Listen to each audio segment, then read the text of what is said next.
Analogue signal क्या होता है? एनालॉग सिग्नल इलेक्ट्रॉनिक्स कम्युनिकेशन में क्या इसका उपयोग है और इसको किस तरीके से डिफाइन किया जाता है? सबसे पहली चीज यहां पर देखिएगा, एक बच्चा है जो कुछ बोल रहा है और वो जो बोल रहा है इसको मैं कहूंगा कि एनालॉग सिग्नल है। अब आप बोलेंगे ये एनालॉग सिग्नल क्यों है? अब आप जब चीजें समझेंगे, मैं डेफिनेशन बताऊंगा आपको, तब आपको समझ में आ जाएगा कि ये एनालॉग क्यों है। जितने भी सिग्नल्स हमारे नेचुरली यानी कि हमारे वातावरण में आपके मेरे साथ, चाहे आपके बिजली कड़क रही हो तो वो भी एक सिग्नल है ना? तो जो भी नेचुरली ऑकरिंग है, जो भी नेचुरली आ रहा है, वो सारे के सारे एनालॉग सिग्नल है, वो डिजिटल नहीं है। सारे के सारे, क्योंकि एनालॉग की बात डिजिटल के साथ की जाती है, डिजिटल की बात एनालॉग के साथ की जाती है। तो कोई भी सिग्नल जो नेचुरली है उसे हम एनालॉग सिग्नल कहेंगे, या ये कहें कोई ऐसा फीचर या ऐसी कोई वस्तु या ऐसा कोई फिनोमेना जो बढ़ रहा है और घट रहा है, बढ़ रहा है और घट रहा है, जिस तरीके से इसको ट्रांसमिट किया जा रहा है। अगर ये तेज बोलेंगे तो ये बड़ी आवाज, ये देखिएगा आप, ये बड़ी आवाज जो है इनके तेज बोलने से है। जब ये थोड़ा सा कम बोल रहे हैं या फिर धीमा बोल रहे हैं तो ये आवाज हो गई। यानी जिस तरीके से बोलेंगे उस तरीके से जो वेवफॉर्म बनेगा या फिर एक जो संरचना बनेगी, जो फाइनल आउटपुट होगा, उसी को हम सिग्नल कहेंगे और इसी को हम एनालॉग कहेंगे। क्यों? क्योंकि सब कुछ जो है वो एनालॉग ही है ना? तो सिग्नल की डेफिनेशन अगर मैं बताऊं तो ये है कॉन्टिन्यूअस फंक्शन ऑफ टाइम। और दूसरी चीज इसमें आती है, एक तो ये कॉन्टिन्यूअस फंक्शन ऑफ टाइम है, तो कॉन्टिन्यूअस समझना जरूरी है कि ये कॉन्टिन्यूअस रहेगा। कभी भी आप इसका ग्राफ ऐसे नहीं देखेंगे, यूं ऐसे नहीं देखेंगे। हमेशा ये आपको इस तरीके से कॉन्टिन्यूअस मिलेगा, हमेशा कोई भी ब्रेकेज नहीं होगा। फंक्शन ऑफ टाइम क्यों है? क्योंकि टाइम के साथ, इस टाइम के साथ जो भी यहां पर एंटिटी देंगे, जैसे आपने ऑडियो दे दिया या फिर आपने वोल्टेज दे दिया, करंट दे दिया, ये सारे के सारे जो है कॉन्टिन्यूअस फंक्शन ऑफ टाइम है। टाइम के साथ जो तब्दील होंगे उसका जो रिप्रेजेंटेशन है उसी को हम सिग्नल कहेंगे। लेकिन साथ में एक और चीज होनी चाहिए कि ये जानकारी या फिर इंफॉर्मेशन आगे बढ़ाए या उसको आदान प्रदान करें।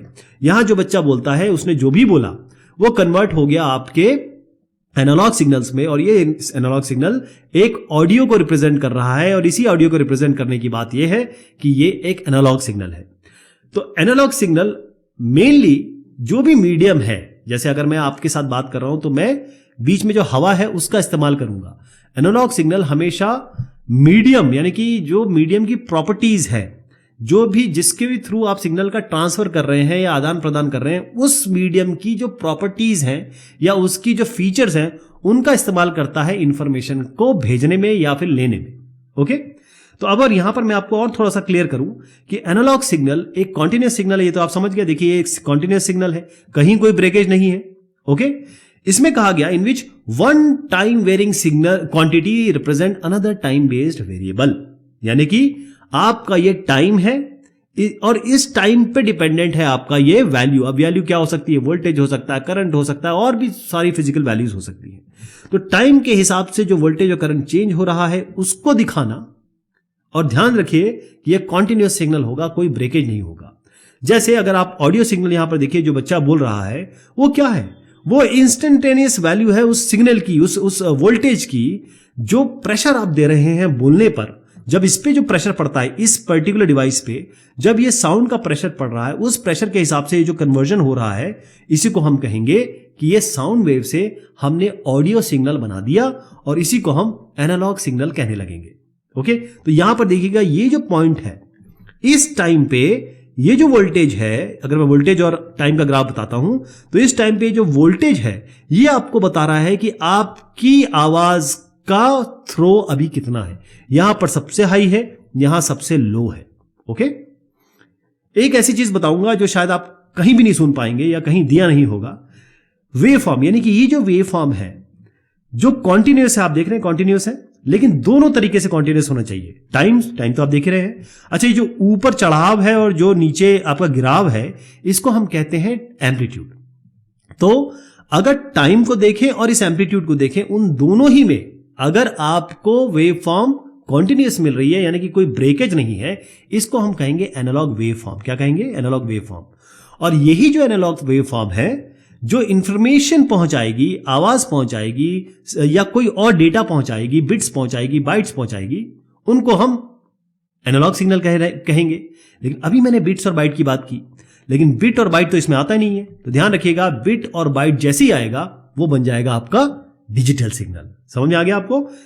एनालॉग सिग्नल केवल और केवल ये प्रेशर्स पे काम करता है या चीजों के वेरिएशन पे काम करता है।